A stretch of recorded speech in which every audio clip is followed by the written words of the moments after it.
Another way to solve the binomial theorem is by using the combinations. And for combinations, you need factorials first. So what is a factorial?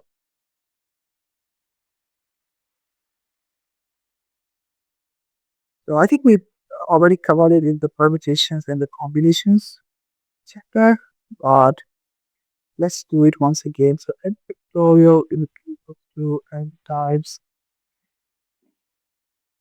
n minus 1 times n minus 2 up till you reach 1. For example, the 5 factorial will be equal to 5 times 4 times 3 times 2 times 1, which is simply 20, 61 credit.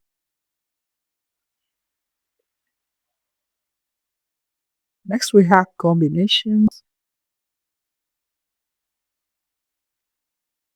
So, in the last lecture, when you have seen the C of 0 thing, that was actually a combination. And also use Pascal's triangle there for quick solution. We may also use the combination if that is the easiest way for you. If you feel that you can solve it more quickly than the Pascal's triangle. So how to find the C of something? So C of R will be equals to n factorial and minus half factorial R factorial. So it's not just C of R, you also need the n, which is the power in your expression. For example, if it's a plus b to the power 6, the n is 6. And then r will be different for each entry.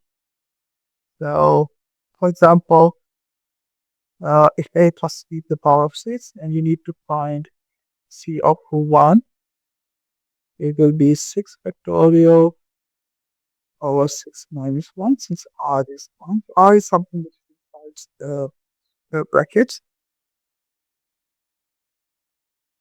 And now you have 6 factorial of 5 factorial.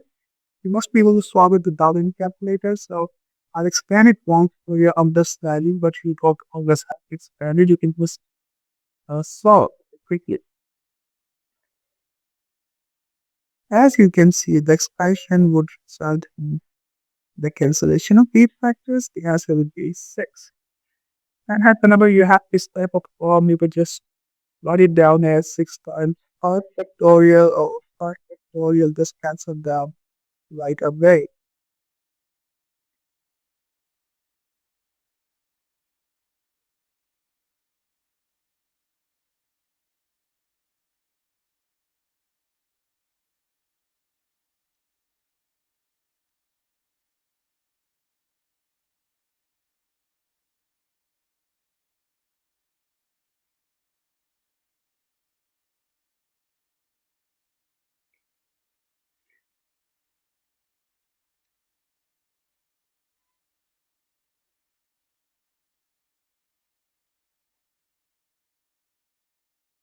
Alright, so in this case, n equals to 6.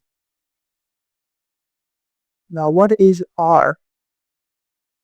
We know that a starts from a to the power of 6, then it goes to the a to the power of 5, then a to the power of 4. But c starts from c of 0, then it's c of 1, then it's c of 2.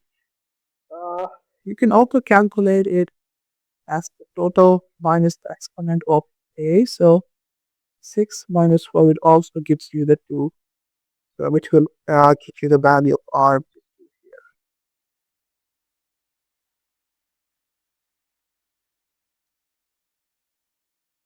So after getting this value, then you just have to find the c of 2, which is the coefficient of a to the power of 4. So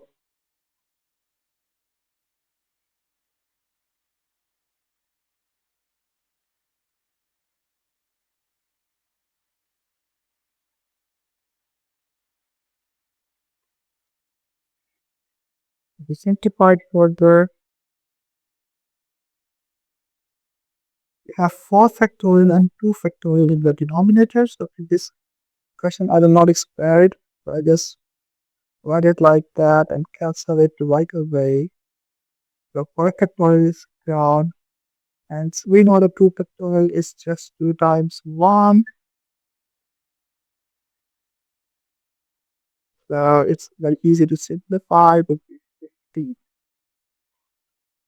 So you can see we got the same answer for the combination as well. So if your grasp or combination is stronger than the fastest triangle, or if they ask you for a very high power or something, for which the fastest triangle would take more time than the combinations, then go for the combination. It's good.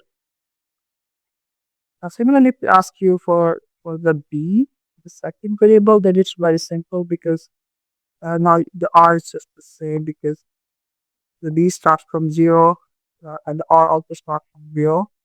So the r would just be the same.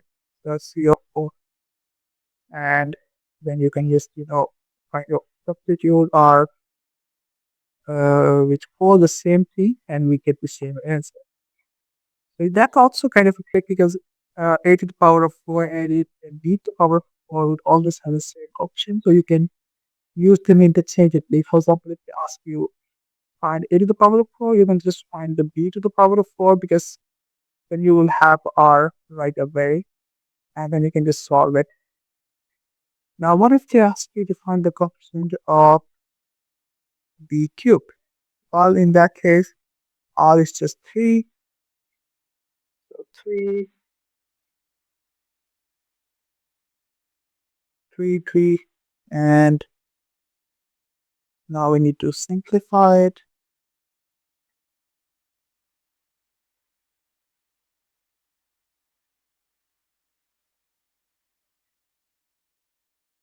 So it's 3 factorial times t factorial. The same method I used earlier. Also note that these points are for multiplication and these are not decimal points at all. So just for multiplication. Okay. Now we can expand the 3 factorial, which comes up to be 3 times 2, which will be equal to 6. Hence the answer is 20 in that case.